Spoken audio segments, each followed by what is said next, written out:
Boa tarde, queridos amigos. Hoje, mais uma vez, estamos aqui para apresentarmos mais uma aula do nosso livro Entre a Terra e o Céu. Meu nome é Silvia Bersácola, eu faço parte da Associação Médica Espírita de São Paulo, e nós fazemos este trabalho juntamente com o Centro Espírita Caibar Schutel, e é um prazer sempre refletirmos e lermos sobre o nosso querido André Luiz. Eu peço que todos, por favor, fechem seus olhos, porque nós vamos começar com uma prece, para que nós possamos ter a inspiração necessária, palavras sábias, palavras que possam acolher muitos corações que estão envolvidos com o nosso trabalho, para que nós possamos refletir sobre os ensinamentos do nosso amado André Luiz, que nos presenteia com mais esse livro. O quanto nós nos encontramos e nos reconhecemos em cada um desses personagens que estão descritos, e o quanto cada um deles possa nos melhorar, possa nos fazer mudar, possa nos fazer ter uma melhor convivência familiar, para que possamos entender o nosso ontem, o nosso hoje e construirmos de uma forma melhor o nosso amanhã. Bom, conforme conversamos, então, o Entre a Terra e o Céu, ele é o 7º livro da série André Luiz, A Vida no Mundo Espiritual. Ele foi psicografado pelo nosso amado Chico Xavier. Nós hoje estamos na metade do nosso estudo, começando então o capítulo 20, Conflitos da Alma. O que nós vimos, né, desde o capítulo onde nós temos um grande embate entre o nosso Leonardo Pires, que é avô de Antonina, e que nesse momento, onde eles estão no sono físico, eles se encontram, juntamente com Esteves, que foi assassinado por Leonardo Pires.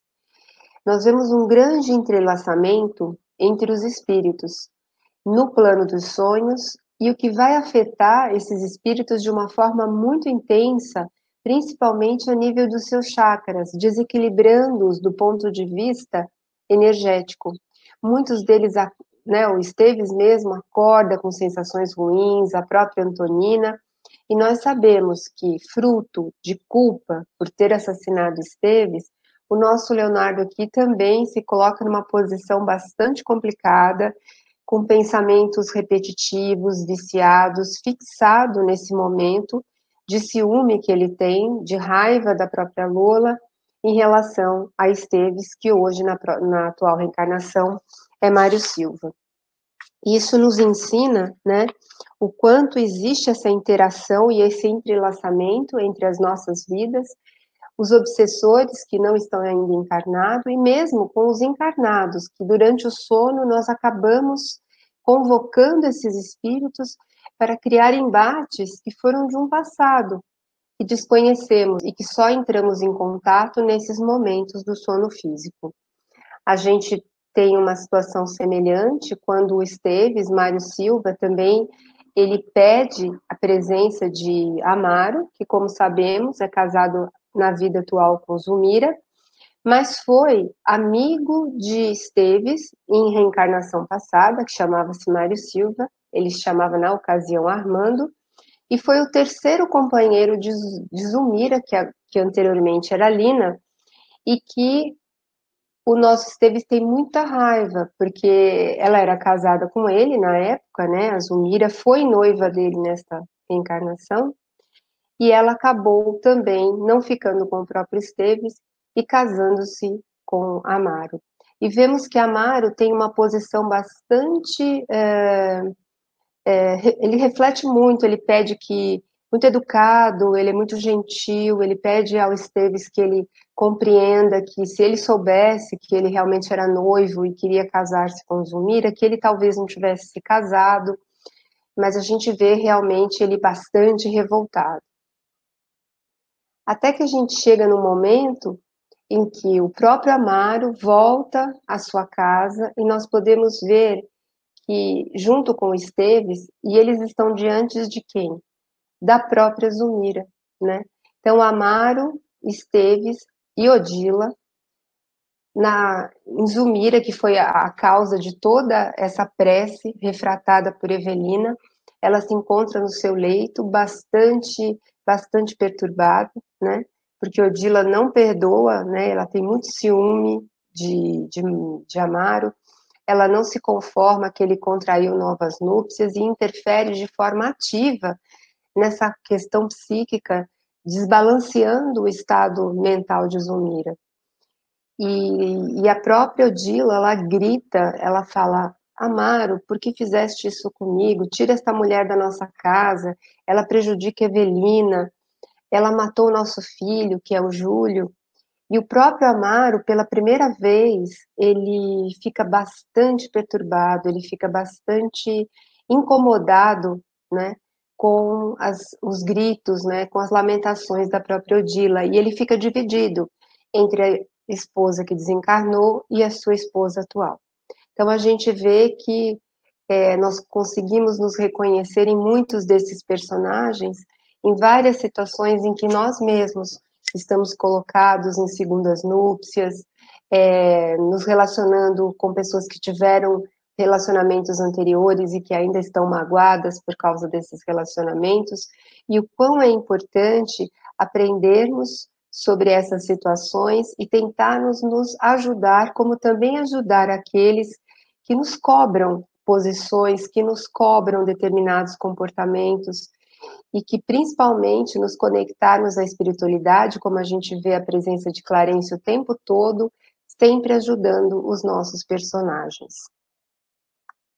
Tanto que Amaro é colocado, tanta perturbação de Amaro nesse momento, que Clarencio acaba recolhendo Amaro para o seu próprio leito, na sua cama, faz com que ele acorda às 3 horas da manhã, bastante assustado, e ele tem a lembrança de que sonhou com Odila, realmente, mas que foi um sonho. Ele não acredita que aquilo tenha sido realidade. Passa para o cérebro físico a informação de um sonho, porque a gente já viu, inclusive, no capítulo Além dos Sonhos, que o cérebro perispiritual tem muito mais condições de reconhecer reencarnações passadas, situações passadas, do que o nosso próprio cérebro físico, que sofreu o esquecimento e tem as limitações próprias do nosso corpo físico.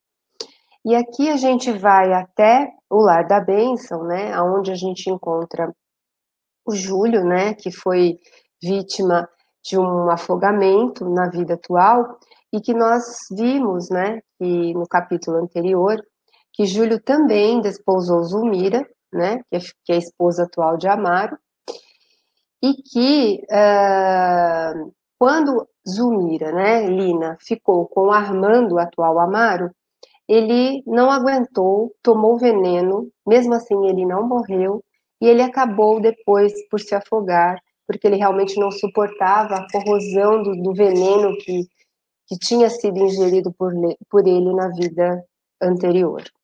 E nós temos uma cobrança também do próprio Mário, né, o Esteves, também reclamando por Júlio. Então a gente vê que Mário está perturbado por Leonardo Pires, que foi aquele que o assassinou na vida anterior.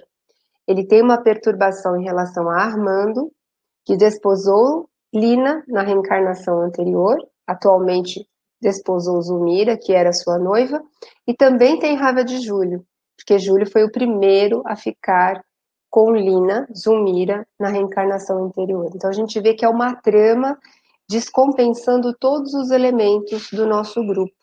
E o pobre Júlio, além dele ter as lesões perispirituais, e a gente vai conversar bastante sobre isso nesse capítulo, porque a gente vai ver no capítulo 20, que nós vamos falar exatamente sobre a fisiologia do nosso perispírito, sobre os nossos chakras, sobre todos esses plexos que em conjunto trabalham para trazer o nosso equilíbrio, seja físico, seja psíquico, seja mental.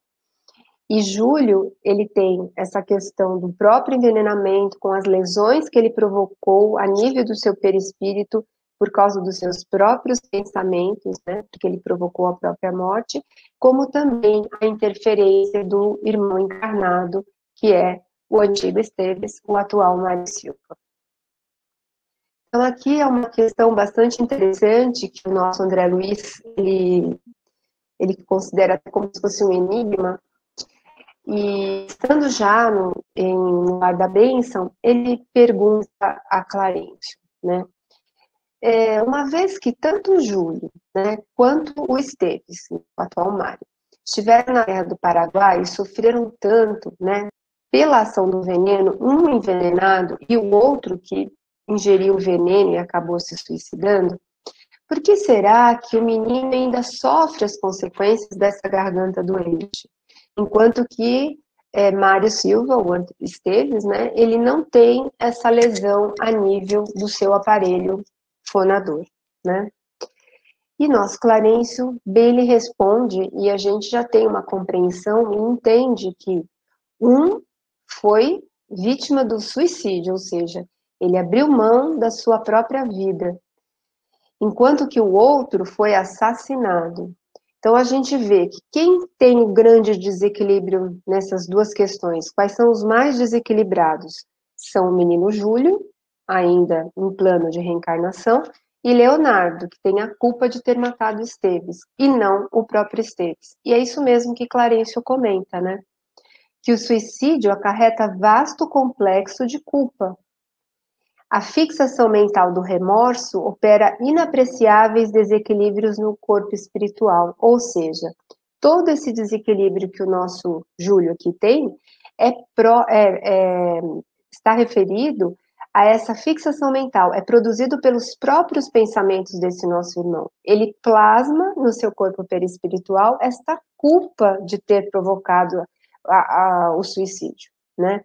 A mesma coisa, o pensamento que desencadeia o mal encarcera-se nos resultados dele, ou seja, aquele que provocou o assassinato, o pensamento de matar, a intenção de matar, faz com que o mesmo indivíduo que provocou o ato sofra os choques de retorno no próprio veículo em que se manifesta. Então, o sofrimento da culpa daquele que assassina o outro irmão é que acaba desequilibrando o próprio indivíduo no seu corpo perispiritual. E agora, eu acho bem interessante, porque este capítulo vai nos trazer muitas informações, né, sobre o nosso perispírito, e eu gostaria de trazer algumas denominações que a gente tem, que o perispírito não foi uma coisa determinada pela doutrina espírita, já se falava sobre ele, e isso há muitos e muitos anos, né? Os Vedas chamavam de Manu, o budismo de Kama-Rupta, o nosso apóstolo Paulo falou sobre o corpo espiritual na primeira epístola aos Coríntios. Jesus se refere ao perispírito como veste nupcial. A gente ainda tem outras denominações, né? O primeiro a chamar perispírito foi o próprio Kardec, que chamou esse perispírito de um corpo sutil, que ele fica intermediário entre o nosso espírito e o nosso corpo físico. Ele seria um molde, né? Este corpo sutil que é o molde exatamente do nosso corpo físico. Perispírito, que é o envoltório do espírito. E aqui nós temos, que é bastante interessante, nós temos conhecimento somente de 4% em relação ao que nós temos no universo. Então, a física já chegou bem perto do que Kardec chamou de perispírito. Nós conhecemos somente 4% da Terra, dos seus planetas, dos sistemas solares. O restante ou é energia escura, 70% é energia escura e 26% é matéria escura. E nós consideramos, então, que o nosso perispírito, o nosso espírito, os nossos pensamentos, o fluido cósmico universal, o nosso fluido vital é constituído justamente por esses elementos, porque não existem espaços vazios, né? Então, o que fala Kardec em A Gênese? Que o perispírito é um dos produtos mais importantes do fluido cósmico universal. É uma condensação desse fluido em torno do princípio inteligente ou alma, ou seja, é produzido pelo próprio espírito, proveniente da mente do seu espírito, proveniente dos pensamentos que produzem esse corpo sutil. Já no Livro dos Espíritos, nas questões 27, 30 e 36, Kardec diz: não existe o vazio absoluto em nenhuma parte do espaço universal. O que nos parece vazio está ocupado por uma matéria que nos escapa aos sentidos e aos nossos instrumentos. E continuando ainda falando sobre o perispírito, nós temos também no livro Evolução em Dois Mundos, o André Luiz chamando o perispírito de psicossoma, considerando a estrutura celular em outra faixa vibratória idêntica ao corpo físico, ou seja, é uma matéria que nós ainda não identificamos na tabela periódica que nós utilizamos hoje, que é a de Mendeleev. Mas ela existe, o seu próprio peso, os seus próprios elementos químicos que o constituem. E em breve, a medicina terrestre, a física terrestre irão identificar esses elementos e para nós será muito mais fácil, nós vamos abordar isso um pouquinho mais para frente, uma vez que nós vamos conseguir identificar as lesões perispirituais que são responsáveis, que nós mesmos provocamos através da criação mental, dos nossos pensamentos, modificando esse perispírito a fim de que possamos ter reencarnações onde aproveitemos o máximo as situações que possam, de alguma maneira, limpar esse perispírito. Então, nós temos aqui também o Hernani Guimarães, um grande estudioso no século passado, falando que o perispírito e os seus corpos sutis, eles são como campos informacionais modeladores do corpo físico. Então, o corpo físico é exatamente o molde proveniente do nosso perispírito, e ele o denomina de modelo organizador biológico. E aqui nós temos um gráfico bem bacana, e eu convido a todos, se tiverem a oportunidade, nós vamos comentar um pouco sobre isso, mas nós temos muitos livros, principalmente o livro da doutora Marlene, nossa querida doutora Marlene, o Passe como Cura Magnética, que fala exatamente sobre os vários corpos que o nosso perispírito possui, incluindo, inclusive, ela comenta que o nosso perispírito tem como se fosse uma formação em cebola, né? Como se a gente fossem vários corpos habitando e coabitando e se interligando mutuamente. Então, aqui nós podemos ver o nosso espírito, nós temos dentro do nosso perispírito, tudo isso aqui, desde o corpo mental até o duplo etérico, é tudo perispírito, tá? Nós temos um corpo que é um pouco mais ligado ao espírito, e temos o que a gente chama de duplo etérico, que é mais ligado ao nosso corpo físico. No nosso desencarne, no momento do nosso desencarne, é justamente o duplo etérico que é eliminado juntamente com o corpo físico. O restante continua exatamente igual como no momento em que desencarnamos, até o momento que a gente possa ter esse perispírito mais depurado possível, e nós consigamos ter menos desta forma humana e mais a forma etérea, até chegarmos à condição de termos somente a condição de sermos espíritos e nos manifestarmos da forma que nós quisermos, especificamente. Então, para a gente entender um pouquinho, aqui no duplo etérico, a gente vai ter todas as alterações necessárias, né, sejam de doenças físicas, sejam de situações provenientes de vidas passadas, que nós temos que burilar na vida atual. Então, dentro dessa situação, a gente tem um corpo chamado corpo causal. Ele é como se fosse um grande arquivo de todas as nossas vidas passadas, de todas as experiências, de todos os pensamentos que plasmaram determinadas lesões que hoje podem provocar doenças no nosso corpo físico. Nós temos o exemplo aqui do Júlio, por exemplo, né, que ele, numa vida anterior, há mais de 80 anos atrás, na Guerra do Paraguai, ele ingeriu veneno e ele se afogou. Então, ele tem essa lesão provocada pelo veneno na sua garganta, que ficou guardada, está guardada no seu corpo causal, e na próxima reencarnação, como veremos a seguir, esta lesão se manifestará no seu corpo físico. E ele terá um aparelho fonador na região da garganta bastante sensível, o que lhe trará problemas durante a atual reencarnação, né? O corpo mental, é o que mais está ligado ao espírito, é aquele que guarda todo, que produz todos os nossos pensamentos. Então é através da nossa mente, justamente através do nosso espírito, que nós colocamos e produzimos os nossos pensamentos, afetamos o nosso corpo, o nosso cérebro perispiritual e, consequentemente, o nosso cérebro físico.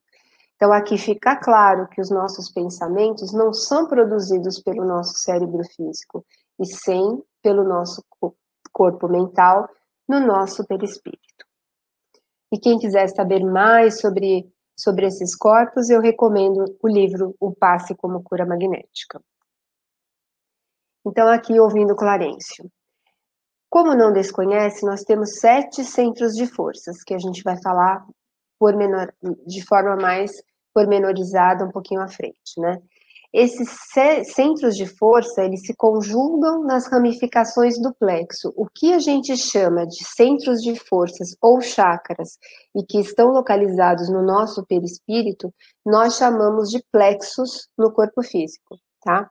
Então, a gente vai ter o centro coronário no corpo físico, o plexo coronário. O chakra cardíaco no perispírito, o plexo cardíaco no corpo físico.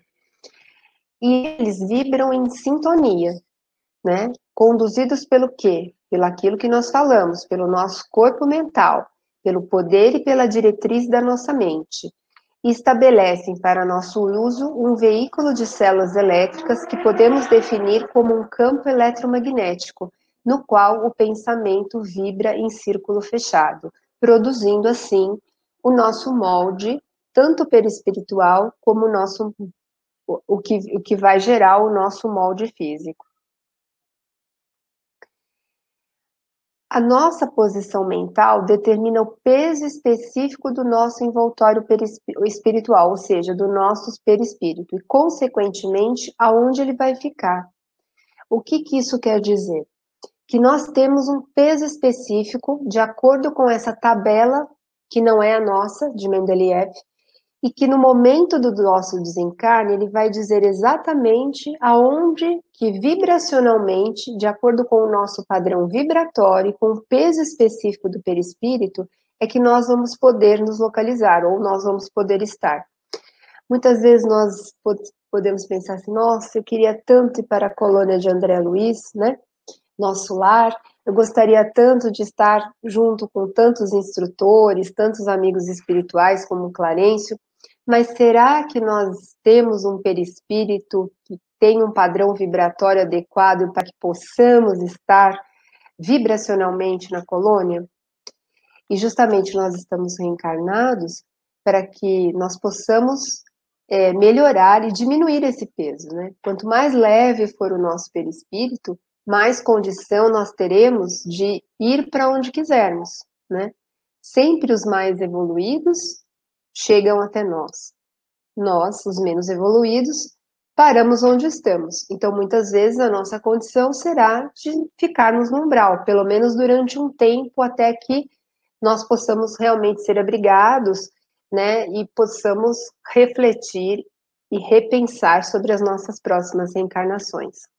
Então, quanto mais primitiva se revela a condição da mente, quanto mais fraco é o influxo vibratório do pensamento, maior vai ser o quê? A compulsória aglutinação do ser às regiões da consciência embrionária ou torturada, onde se reúnam as vidas inferiores que lhes são afins, né? O crescimento do influxo mental, no efeito eletromagnético em que nos movemos, após abandonar o corpo terrestre, está na medida da experiência adquirida e arquivada em nosso próprio espírito. É fácil compreender que sublimamos ou desequilibramos o delicado agente de nossas manifestações, conforme o tipo de pensamento que nos flui da vida íntima. Quanto mais nos avizinhamos da esfera animal, maior é a nossa condensação, obscurecente da nossa organização. E quanto mais nos elevamos, ao preço de esforço próprio, no rumo das gloriosas construções do espírito, maior vai ser a sutileza do nosso envoltório, que passa a combinar-se facilmente com a beleza, com a harmonia e com a luz reinantes na criação divina. E aqui é a nossa tarefa enquanto reencarnados.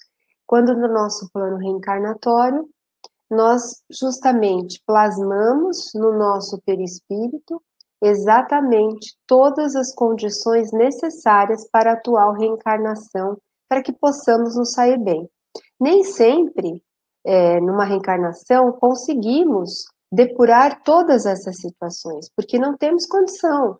Então, a cada reencarnação, conseguimos limpar uma determinada área do nosso perispírito, e assim nos melhorarmos e progredirmos, e conseguimos manter a nossa vibração de uma forma bem mais, com uma vibração de frequência alta e não lenta, né? Nós sabemos que os espíritos elevados pensam de uma forma com alta frequência, diferente daqueles menos evoluídos, onde o pensamento tem uma vibração bastante lenta.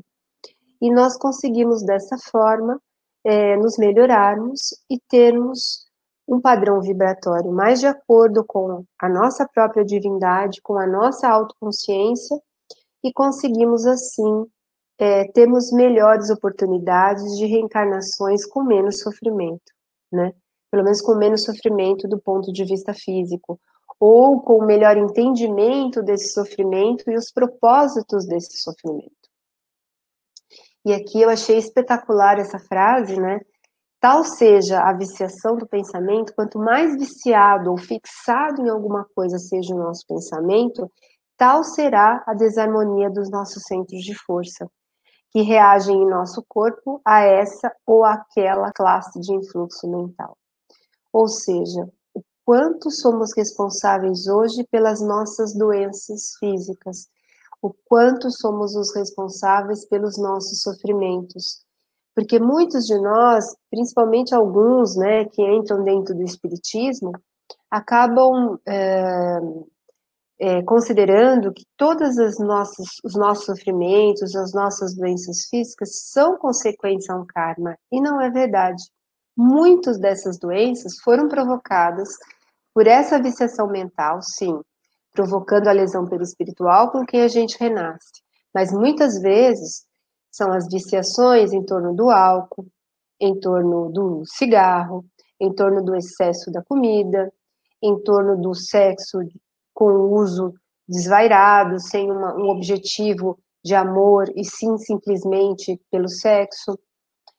Através desses pensamentos e dos nossos desregramentos, como também o ódio, a amargura, a depressão, a tristeza, a melancolia infinita, quando não tratadas e reconhecidas por nós mesmos de uma maneira clara e evidente, nós podemos, dessa forma, desequilibrar os nossos chakras, chegando a provocar uma doença física.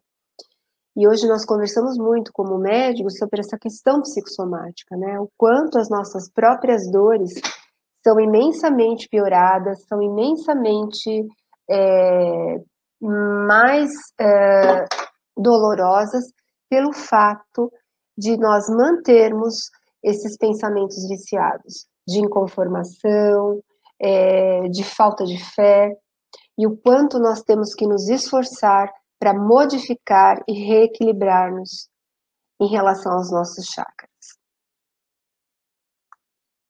Então, aqui nós vamos falar exatamente sobre cada um deles, os quais são muito bem descritos, e no nosso capítulo nós temos detalhadamente cada um deles, né? Então, no nosso duplo etérico, né, como a gente viu naquela, que é o mais próximo que a gente tem do nosso corpo físico, nós temos aqui no topo da nossa cabeça o nosso centro coronário, né?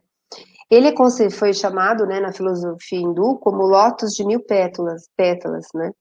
Porque ele é o mais significativo em razão do quanto ele irradia e do quanto ele comanda os demais centros, né?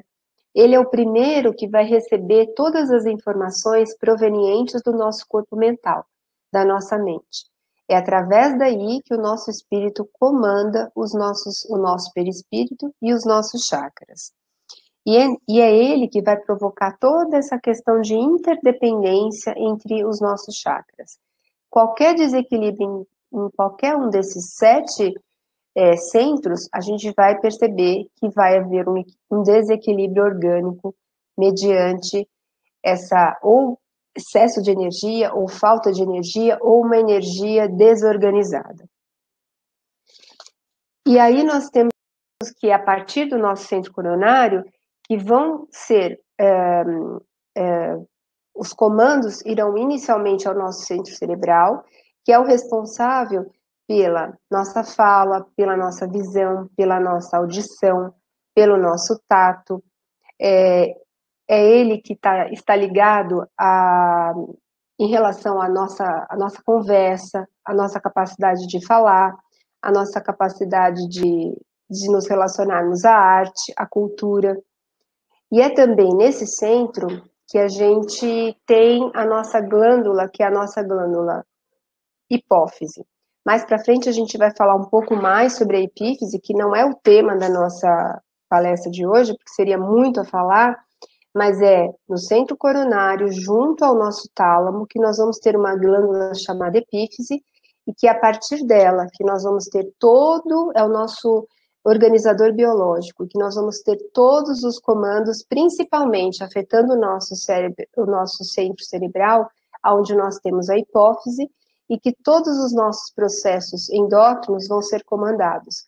É a partir da hipófise, né, por influxos da epífise, que nós vamos ter a produção dos nossos hormônios tiroidianos, dos nossos hormônios sexuais, dos hormônios da suprarrenal e assim por diante.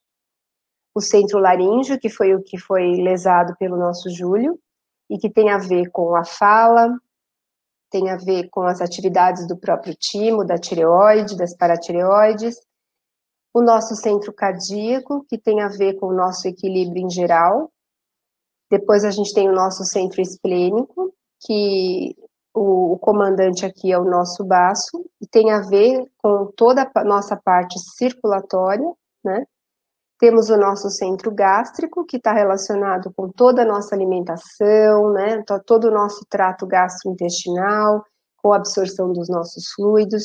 E, finalmente, o nosso centro genésico ou básico, que tem a ver com o nosso sexo. Então, como eu comentei com vocês, hoje a gente tem um estudo chamado epigenética, que relaciona essa questão entre mente e cérebro, né? E da onde justamente são produzidos os nossos pensamentos. Então, aqui a gente tem uma imagem do nosso encéfalo cortado ao meio, na posição sagital, e justamente nessa região, que é o tálamo, e aqui próximo nós temos a nossa epífise, a gente teve essa descrição, inclusive, em Evolução em Dois Mundos, por André Luiz, é onde está exatamente localizado o nosso centro coronário, onde a gente tem um vasto sistema de governança do espírito, aí verte o pensamento por uma secreção sutil, não do nosso cérebro físico, mas da nossa mente, né? E aqui a gente tem uma foto um pouquinho melhor, onde a gente justamente vê a nossa pineal, que por muitos foi considerada como uma glândula que não tinha grandes efeitos, que tinha alguma coisa em relação à fase da nossa puberdade, mas que foi descrita por André Luiz muito antes de ser identificado o hormônio que é a melatonina, né? Então, André Luiz falou da pineal muito antes do que esse hormônio tenha sido fixado pelo homem, 11 anos antes, se não me engano, e que nós sabemos da importância desse hormônio, né, que é produzido justamente na noite escura e que vai nos trazer todo o equilíbrio necessário para as nossas funções fisiológicas, né. E aqui bem próximo, né, a nossa glândula pineal, nós temos a nossa glândula pituitária ou a glândula hipofisária, onde a gente tem a liberação de todos os nossos hormônios e que está ligada ao nosso centro cerebral. Então, a gente vê que todo o comando vem a partir do nosso tálamo, né, e do nosso centro coronário a nível perispiritual. E aqui, só para quem quiser ter uma leitura sobre a epífise, né, Nós temos o livro Missionários da Luz, onde a gente tem muitas informações, inclusive um capítulo específico, onde o instrutor desse livro é o nosso Alexandre. E que, por ocasião, nós estamos lendo esse livro no nosso programa Diálogos Médicos. Para quem tiver interesse, nós fazemos um programa, Associação Médico Espírita, na Rádio Boa Nova, são todas as terças-feiras, e nesse momento nós estamos justamente lendo o Missionários da Luz. E ainda, então, conversando, Clarencio nos esclarecendo, dando uma aula, né, dessa fisiologia do nosso perispírito. Nosso veículo sutil, ou seja, o nosso perispírito, tanto quanto o nosso corpo de carne, é criação mental no caminho evolutivo. Em algum momento, os nossos pensamentos, a nossa mente criou esse corpo sutil. Tecidos com recursos tomados transitoriamente por nós mesmos aos celeiros do universo, vaso de que nos utilizamos para ambientar em nossa individualidade eterna a divina luz da sublimação, com que nos cabe demandar as esferas do espírito puro. Tudo é trabalho da mente, no espaço e no tempo, a valer-se de milhares de formas, a fim de purificar-se e santificar-se para a glória divina. Quando a nossa mente, por atos contrários à lei divina, prejudica a harmonia de qualquer um desses fulcros de força de nossa alma, naturalmente se escraviza aos efeitos da ação desequilibrante, obrigando-se ao trabalho de reajuste. E é o que a gente vai ver aí no caso do Júlio, né, que ele desequilibrou o centro laríngeo e ele vai reencarnar com questões deficitárias justamente nesse plexo.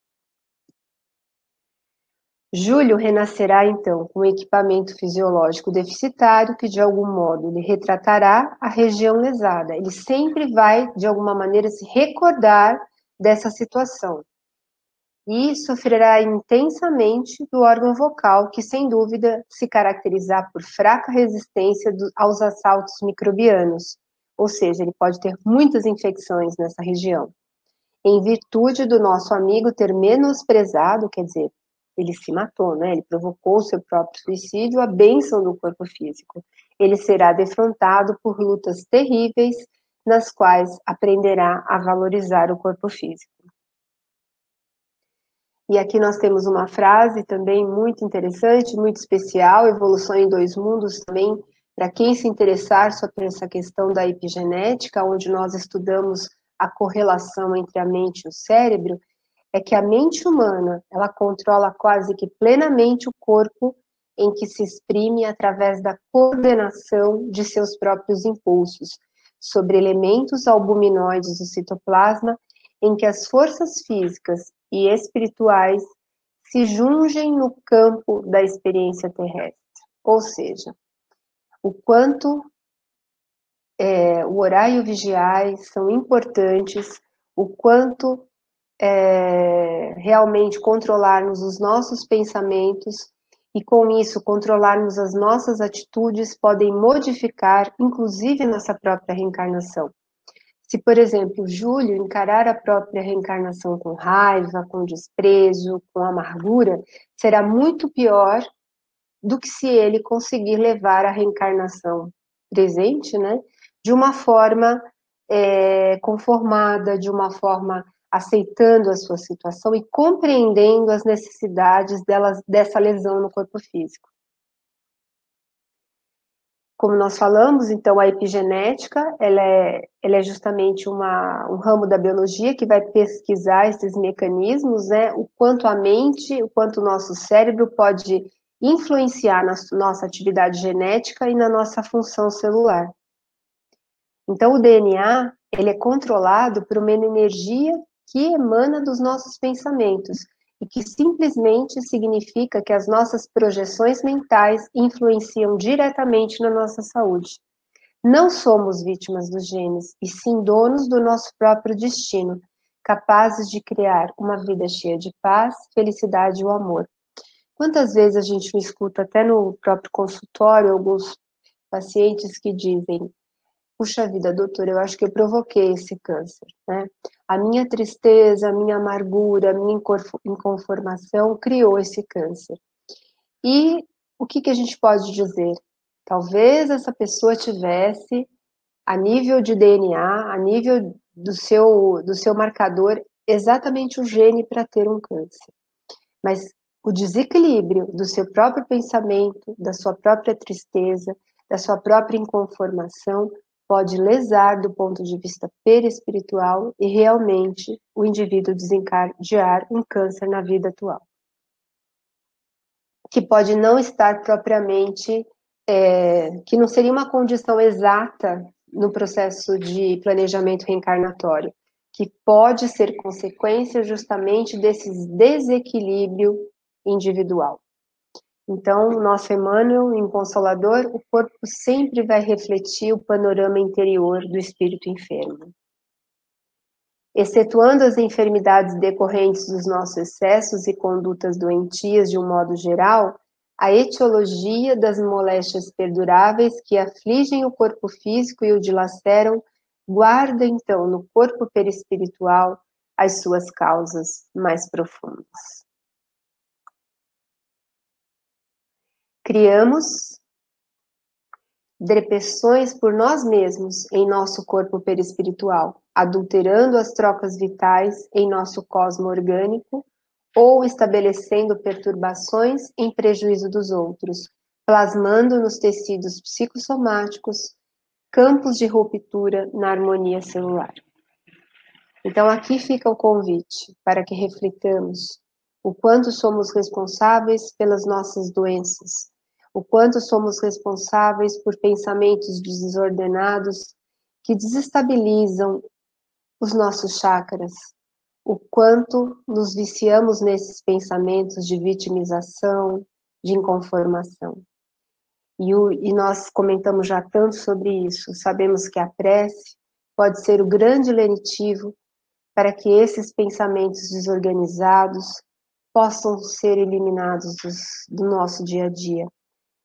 E eu espero que eu possa ter tocado, eu possa ter contribuído e para que cada um possa refletir um pouco mais na forma como pensar, na forma como se comportar e de agradecer este corpo físico, o perispírito que foi criado, conseguir nos perdoarmos muitas vezes de delitos que até hoje não nos conformamos de termos contribuído em reencarnações anteriores e que possamos, cada dia, confiantes, sermos melhores para nós mesmos e para todos aqueles que estejam conosco.